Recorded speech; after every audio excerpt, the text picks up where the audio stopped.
Handling. और data handling ये बड़ा ही इंपॉर्टेंट चैप्टर है और आसान भी है नो डाउट, बट आप लोग को सही से सुनना है, समझना है। थोड़ा कंसेप्चुअल है इसके अंदर, क्वेश्चन क्लास इंटरवल पे, क्लास मार्क पे, क्लास साइज पे, और उसके अलावा हाइट क्या होता है उस पर, उसके अलावा ऑरिजिन के कोऑर्डिनेट क्या होते हैं उस पर क्वेश्चन बनते हैं। ये सारी चीज़ों पर इससे क्वेश्चन आते हैं। मीन, मीडियन, मोड पर इससे क्वेश्चन आते हैं। और अगर हम इससे हायर लेवल की बात करें तो empirical relationship between the three major of central tendency क्या होता है बच्चों, वो 11 एंट्रेंस के अंदर और आगे की क्लासेस में वहां पर स्टेट्स के अंदर आता है। तो यहां पर आपका मीन मीडियन मोड से रिलेटेड क्वेश्चन आ सकते हैं, बट एम्पेरिकल रिलेशन नहीं आएगा। ठीक है, तो फिलहाल आप लोगों को जानना है कि डेटा हैंडलिंग के अंदर डेटा क्या होता है। यहां डेटा एक कलेक्शन है फैक्ट्स का, जिसमें आपको नंबर्स, वर्ड्स और कोई भी ऑब्जर्वेशन, चाहे वो इवेंट डिस्क्रिप्शन और collection of information in a systematic way. अगर मैं अपने वर्ड्स में कहूं तो मैं कह सकता हूं किसी भी इंफॉर्मेशन का कलेक्शन एक सिस्टमेटिक वे में कलेक्ट करना, वो आपका डेटा होता है। फॉर एग्जाम्पल कि सचिन तेंदुलकर ने कितने मैच खेले हैं, या मान लीजिए कि 100 मैच खेले हैं और 100 मैच के अंदर उन्होंने सेंचुरीज कितनी बनाई हैं, 50s कितनी बनाई हैं, या उन्होंने नॉट आउट कितनी बार रहे हैं और 0 पर आउट कितने हुए हैं, यानी कितनी बार हुए। तो ये एक प्रॉपर वे में डेटा को कलेक्ट करना, ये आपका इंफॉर्मेशन को इकट्ठा करना उनके बारे में, ये आपका डेटा होगा। बात समझ में आ गई। डेटा का 2 वर्ड का मीनिंग है कि collection of data in a systematic way, in a proper way is called data. ठीक है, आगे बढ़ते हैं। असल में डेटा के आपके कई टाइप्स होते हैं। एक डेटा होता है बच्चों प्राइमरी और एक होता है बच्चों सेकेंडरी।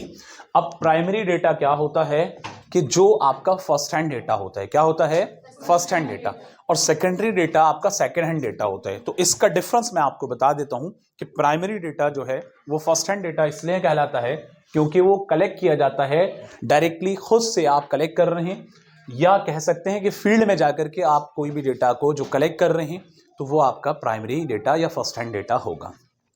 फॉर एग्जाम्पल कि अगर आपको अपने मोहल्ले में ये कंफर्म करना है कि कितने घर के अंदर, जैसे 10 घर हैं, तो उन 10 घर के अंदर कितने बच्चे वहां पर एजुकेटेड हैं यानी पढ़ रहे हैं, या कितने बच्चे नहीं पढ़ते हैं, या किस घर में कितने, जो भी आपको इंफॉर्मेशन वहां पर करें, तो डोर टू डोर जाकर के वो इजी है, आप लोग कर सकते हैं। डोर टू डोर जाकर के 10 घर का डेटा ला सकते हैं, वो कहलाएगा प्राइमरी डेटा। लेकिन अगर मैं बात करूंगा कि जब आपसे कहा जाए कि मौलाना आज़ाद लाइब्रेरी में जाइए और वहां पर उर्दू की कितनी बुक्स हैं, साइकोलॉजी की कितनी हैं और फिजिक्स की कितनी हैं, तो ये आपके लिए पॉसिबल नहीं होगा। इसलिए क्योंकि यहां आपको या तो लाइब्रेरियन की हेल्प लेनी होगी या कोई दूसरा सोर्स आपको वहां पर हेल्प चाहिए। तो किसी दूसरे सोर्स के जरिए से जो डेटा कलेक्ट होता है वो आपका सेकेंडरी डेटा या सेकेंड हैंड डेटा कहलाता है। बात समझ आ गई। यहां अगर मैंने यहां पर कहा आपसे कि रॉ डेटा क्या है, तो रॉ डेटा को देखें। रॉ डेटा और प्राइमरी डेटा, ठीक है, और अनग्रुप डेटा, ये आपका एक ही चीज है।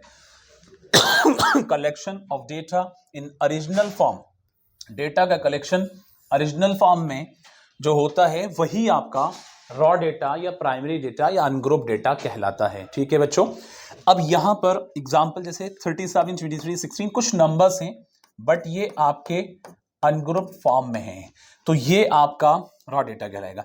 एरे किसे कहते हैं, अरेंजिंग रॉ डेटा, यानी रॉ डेटा को जब हम अरेंज करते हैं असेंडिंग में या डिसेंडिंग में, घटती हुई तरतीब या बढ़ती हुई तरतीब में, तब हम इसको एरे कहते हैं। यानी किसी भी डेटा को, किसी भी अनग्रुप डेटा को एक प्रॉपर फॉर्म में अरेंज करना, वो आपका एरे कहलाता है।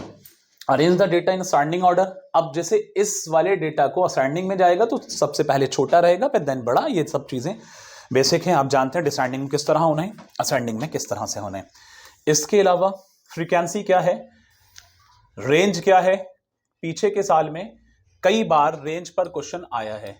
रेंज कुछ भी नहीं है, बहुत बेसिक सी आसान सी चीज है कि जो भी डेटा की हाईएस्ट वैल्यू होती है उसमें से लोएस्ट वैल्यू को सबट्रैक्ट करना है, तो वो आपका रेंज कहलाता है। ठीक है बच्चों, रेंज क्या है, मैंने बताया कि हाईएस्ट वैल्यू में से लोएस्ट वैल्यू को लेस करना, ये आपका रेंज होगा किसी भी डेटा का। अब इस डेटा की जो हाईएस्ट वैल्यू है, फॉर एग्जांपल कि ये 37 है, तो यहां अगर मैं रेंज निकालूंगा तो आपका 37 में से लोएस्ट वैल्यू, सबसे कम वैल्यू जो है वो 5 है, तो आपका रेंज 32 आ जाएगा इस डेटा का। ठीक है बच्चों, बस ये होता है। तो ये पीछे के साल में रेंज से रिलेटेड कई बार क्वेश्चन पूछा गया है, तो बट मालूम होना चाहिए सबको। फ्रीक्वेंसी की बात करेंगे। फ्रीक्वेंसी क्या है? Number of times the same observation occurs, यानी उस डेटा के अंदर जो वहां पर आपकी नंबरिंग आती है। जैसे मैं आपको किसी भी टेबुलर फॉर्म में अगर कोई चीज ला रहा हूं, तो वहां मैंने कहा कि भाई क्लास इंटरवल 0 to 10 है, या मान लीजिए कि इस क्लास के बच्चों के यहाँ पर इतने मार्क्स हैं, इस तरह से मैंने दूसरी क्लास की बात की, वहां पर इतने मार्क्स हैं, तो वो जो मार्क्स शो कर रहा हूं वो आपका फ्रीक्वेंसी कहलाए। किसी भी डेटा का जो पर्टिकुलर ऑब्जर्वेशन है, नंबर ऑफ टाइम्स वो कितनी बार है, तो वो चीज आपकी फ्रीक्वेंसी कहलाती है। नेक्स्ट आपका है क्लास मार्क। क्लास मार्क क्या है? क्लास मार्क अपर लिमिट में से लोअर लिमिट को सम करना है और उसके साथ डिवाइड कर देना है 2 से, आपका क्लास मार्क निकल जाएगा। अब क्लास मार्क से पहले आप क्लास इंटरवल समझो। क्लास इंटरवल किस तरह से दिखता है? ये सब वो चीजें हैं जो एनसीईआरटी में आप लोग पहले पढ़ चुके हैं सभी लोग।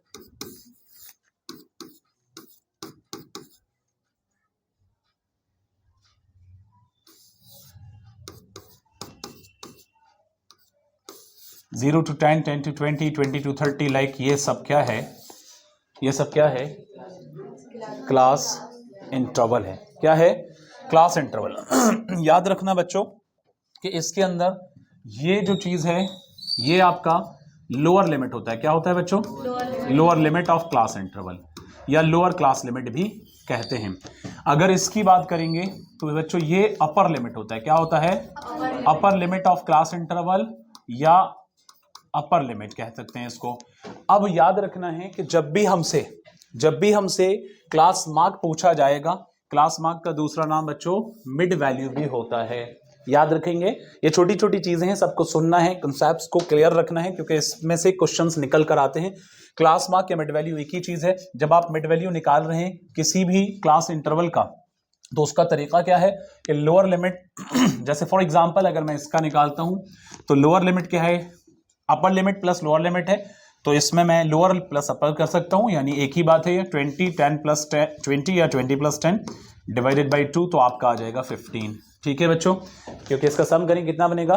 30, डिवाइड करने पर कितना आएगा? 15। ये क्या है? Class mark. क्या है? Class mark. इसको हम क्या बोलते हैं? मिड वैल्यू भी बोलते हैं, याद रखेंगे। ठीक है।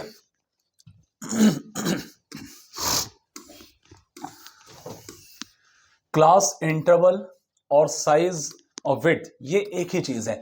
देखो याद रखो, यहां पर क्लास इंटरवल, साइज और width, the difference between actual में यहां पर क्लास इंटरवल से जो बनता है उसे हम क्लास इंटरवल नहीं बल्कि इसको कहेंगे हाइट। क्या कहेंगे? हाइट। साइज और विड्थ यहां कहेंगे the difference between the upper and the lower class limit is called class interval और साइज और विड्थ। बात समझ में आई? इज कॉल्ड क्लास इंटरवल और साइज और विड्थ। तो साइज ऑफ क्लास इंटरवल क्या है भाई? यहां अगर साइज की बात करूंगा कि जैसे इसमें क्लास इंटरवल 20, अब इसका तरीका क्या होता है? मैंने क्या बताया कि जब हम क्लास साइज निकालेंगे, क्लास साइज कहें या हाइट कहें या वेट कहें, एक ही बात है ना यहां पर। तो यहां मैंने कहा क्लास साइज अगर मुझे निकालना है तो इसके लिए क्या होगा? अपर लिमिट में से लोअर लिमिट को मुझे लेस करना होगा। ठीक है बच्चों, अपर लिमिट जैसे इस क्लास का 20 है और इसका 10 है, इसमें से लेस करें क्या आएगा? समझ आया? अब हम नेक्स्ट पढ़ेंगे मेजर ऑफ सेंट्रल टेंडेंसी। इसके अंदर 3 चीजें आती हैं, एक मीन है, एक मोड है, एक मीडियन है। अभी 1 to 1 यहाँ जानेंगे कि मीन क्या होता है, मीडियन क्या होता है और मोड क्या होता है।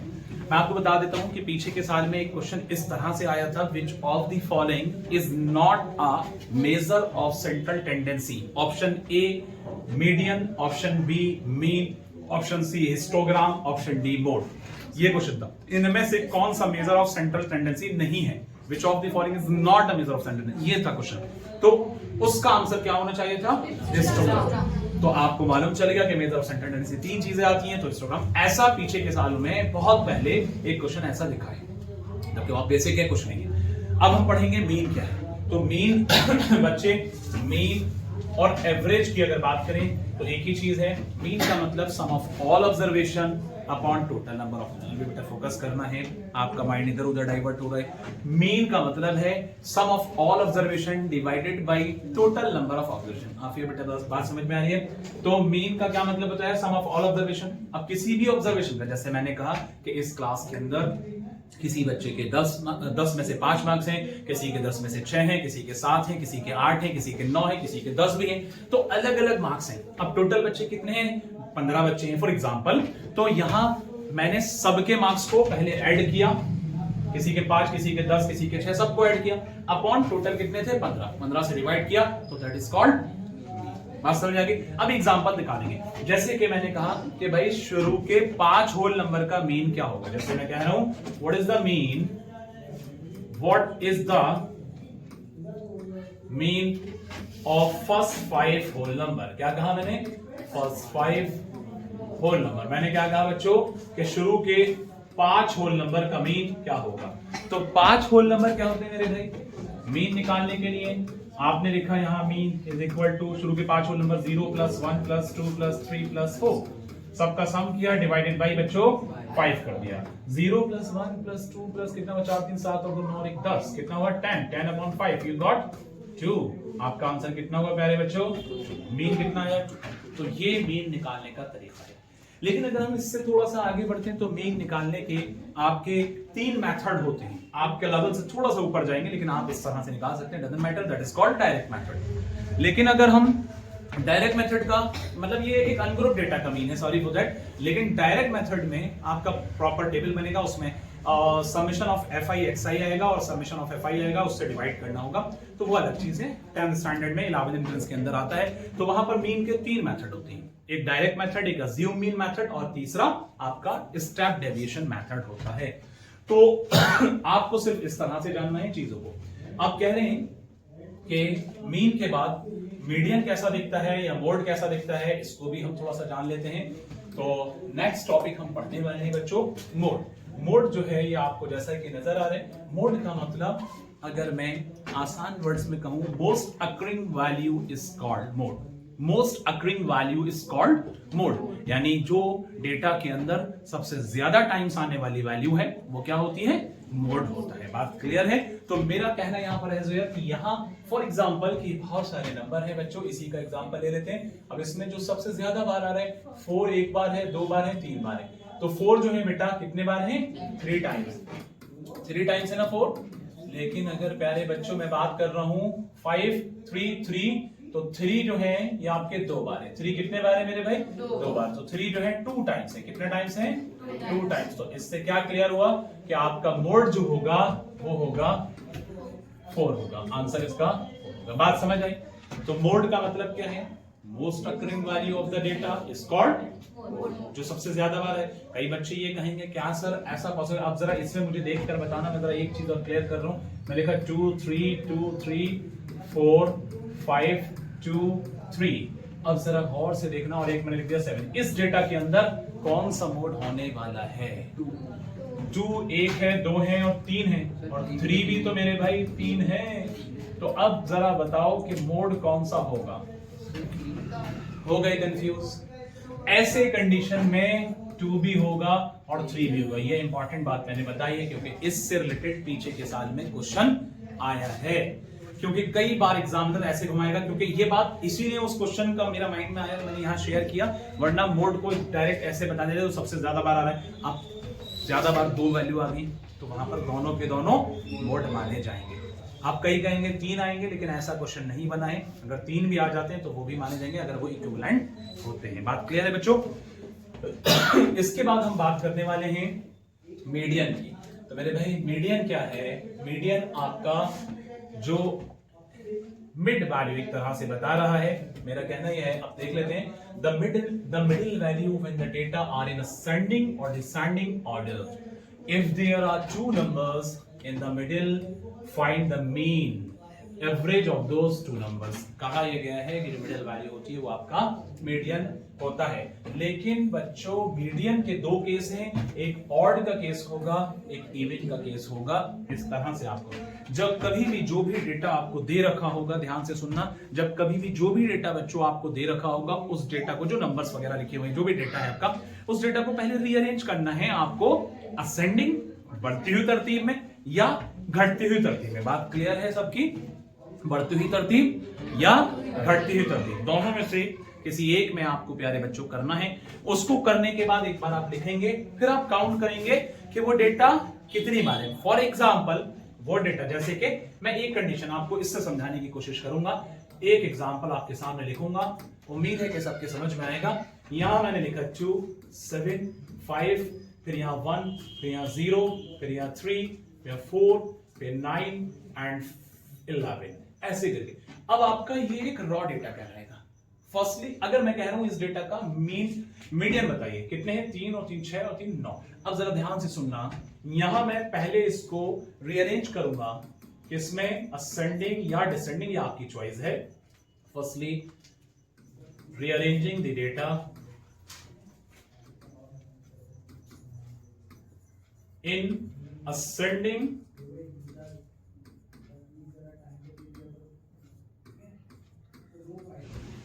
Ascending order. देखो सबसे पहले 0, फिर उसके बाद 1, फिर उसके बाद 2, फिर उसके बाद 3, फिर उसके बाद 4, फिर उसके बाद 5 एंड देन फिर उसके बाद प्यारे बच्चों 7, फिर 9, फिर 11। अब ये पूरी तरह से रीअरेंज हो गया। अब हमें इसको रीअरेंज करने के बाद बच्चों काउंट करना है। 1 2 3 4 5 6 7 8 9, कितने हैं मेरे भाई? 9 है। और 9 क्या होता है? ऑड या इवन? क्या होता है? क्या होता है? ऑड होता है। तो ऑड जो होता है अल्फिया, तो इसका मतलब ये 9 ऑड है, तो ऑड का फॉर्मूला क्या बताए? n+1/2। तो जब आप मीडियन निकालेंगे प्यारे बच्चों यहां पर, तो उसके लिए आप फॉर्मूला लगाएंगे ऑड के हिसाब से, अगर ऑड की काउंटिंग है तो ये होता है n+1/2। n का मतलब नंबर ऑफ ऑब्जर्वेशन, वो कितने थे प्यारे बच्चों? आपके कितना था बेटा? 9+1/2। तो 9+1/2 का मतलब 10/2। Finally you got 5। कितना है? 5। तो 5 जो है ये आपका मीडियन होगा। तो अगर गौर करें कि अगर इस डेटा के अकॉर्डिंग मैं मीडियन निकाल रहा हूं, वो ऑड है 1 2 3 4 5, 5वें नंबर पे आया है, तो आपका प्यारे बच्चों 5 मीडियन नहीं, 5वें नंबर पे जो वैल्यू आ रही है वो आपका मीडियन होगा 4। आंसर ये होगा। आई बात समझ में? यानी ये हम मीडियन निकाल रहे हैं इस तरह से। क्लियर है? बात क्लियर होगी? ये एक तरीका था ऑड का। अगर इसी डेटा को मैंने मिसाल के तौर पे एक नंबर और बढ़ा दिया बच्चों, 11 के बाद मैंने यहां पर कर दिया 12। सही है बच्चों? अब मुझे जो डेटा को, यही वाले डेटा को मैंने एक नंबर बढ़ा, जब एक बढ़ गया तो कितने हो गए? 10 हो गए ना? कितने हो गए? और 10 क्या होते हैं? इवन होता है। तो आपको रीअरेंज करते वक्त बच्चों जब असेंडिंग में कर रहे हैं तो यहां पर भी बढ़ाना होगा, जाहिर है। इसी क्वेश्चन से एक और क्वेश्चन बना रहा हूं, इवन को समझाने की कोशिश कर रहा हूं, इवन के फॉर्मेट में मीडियन कैसे निकलेगा ये सब। तो मेरे भाई यहां पर अब आपको दिख रहा है 1 2 3 4 5 6 12 हो रहे हैं। कितने हो रहे हैं? सॉरी 10 हो रहे हैं। 10 हो रहे हैं। 10 जब है वो आपका क्या है बच्चे? बोलो, इवन है ना? तो जब वो इवन है तो उस हिसाब से यहां आप जब निकालेंगे, अगर मैं इवन के केस में निकालूंगा तो मीडियन, मैंने क्या कहा, फॉर्मूला क्या होगा बच्चों? n/2। एक कंडीशन, इसका सम करेंगे, इसका सम करेंगे n/2 + 1, और इसका सम करेंगे, और दोनों को सम करके जो भी नंबर बनेगा उसको प्यारे बच्चों 2 से डिवाइड कर देंगे। आती है बात समझ में? ये मैं किसकी बात कर रहा हूं? इवन की बात। तो सवाल ये है कि ये टोटल काउंटिंग कितनी थी डेटा की? 10 थी। तो आपको करना है प्यारे भाई 10/2 प्लस 10/2 + 1, मतलब यही चीज रिपीट होकर +1 होगी। यहां बस ये चीज अलग से 1 प्लस होता है, जैसा कि मैंने बताया कि 9 + 1 n+1। यहां क्या है? n+1 नहीं होगा, बल्कि n/2 और n/2 + 1 होगा, अलग एक बार और प्लस करने के बाद। फिर उसके बाद आप 2 से डिवाइड करेंगे, तो 10/2 मेरे भाई कितना होता है? 5, और ये कितना है? 6। जरा ध्यान से देखो, ये आपका फिफ्थ नंबर पे जो नंबर होगा ये आपका 6 वाले पर होगा, क्योंकि 10/2 5 + 1 6/2 आएगा। अब जाहिर है कि ये जो फिफ्थ है, ये फिफ्थ ऑब्जर्वेशन है।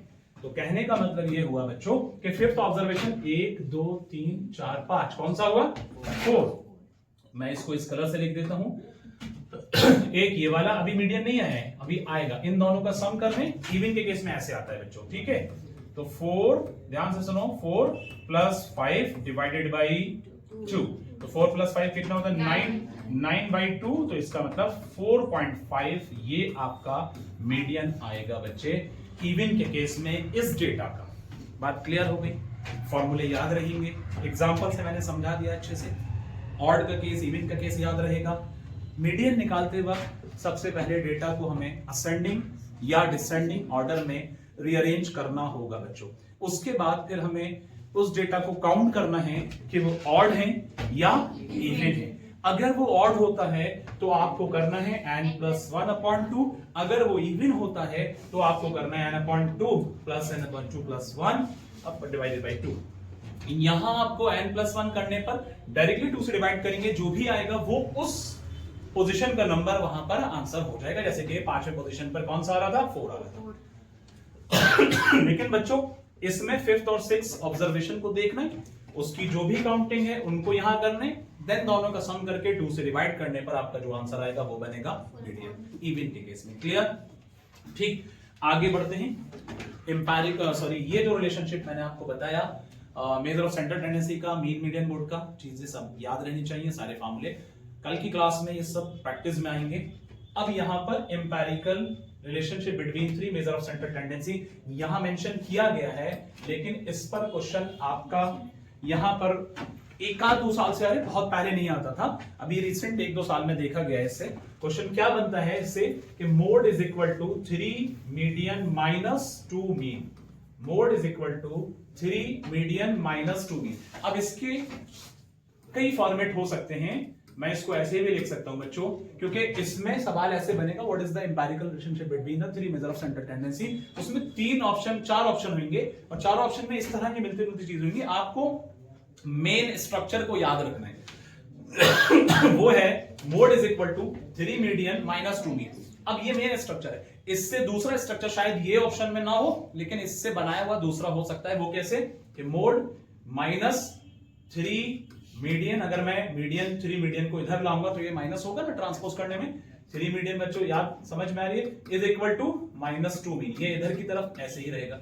अब एक फॉर्मेट ये भी बन सकता है इसका कि मोड 2 मीन को इधर लाऊंगा तो प्लस हो जाएगा, 2 mean is equal to 3 median. बात समझ में आ रही है बच्चों?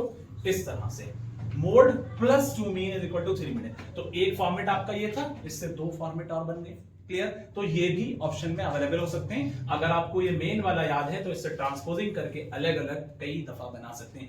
अब अगर मैं इसको ऐसे करूं जैसे कि मैंने इसको इस तरह लिखा, जैसे एक और फॉर्मेट बन रहा है, मैंने 3 मीडियन को यहीं छोड़ दिया, लेकिन इज इक्वल टू के बाद 2 मीन इधर जाएगा तो मोड +2 मीन भी तो बन सकता है। तो मैं ऐसे लिख सकता हूं मोड +2 मीन, ये चीज भी एक बन रही है।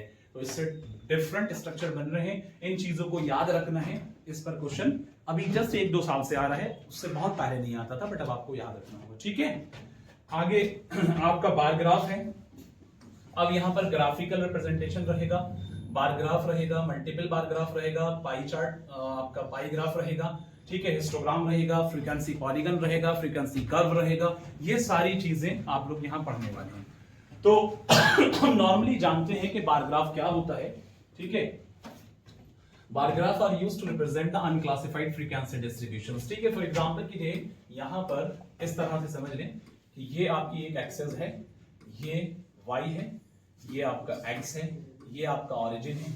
यहां पर अगर मैं इसको बना रहा हूं, जैसे ये फ्रीक्वेंसी हो गया, ठीक है, ये आपका फ्रीक्वेंसी, ये 1, ये 2, ये 3, ये 4, और यहां पर आपको वीट का प्रोडक्शन है, मतलब ये आपका क्विंटल्स में है। फ्रीक्वेंसी जो है ये 1 जो लिख रहा है 1 क्विंटल, 2, 3 एंड 4, और वीट यहां पर ये आपको ईयर्स में दे रखे हैं, मतलब इन सालों में इतना इतना क्विंटल यहां पर प्रोडक्शन हुआ है। तो अब अगर हम आगे बढ़ रहे हैं कि ये वाले साल में फॉर एग्जांपल कि इस तरह से हमने देखा कि ये 2000 में यहां 2 क्विंटल वीट, इसी तरह से 3 क्विंटल आपका बना है 2001 में, समझ रहे हैं। इसी तरह से 2 में सिर्फ 1 ही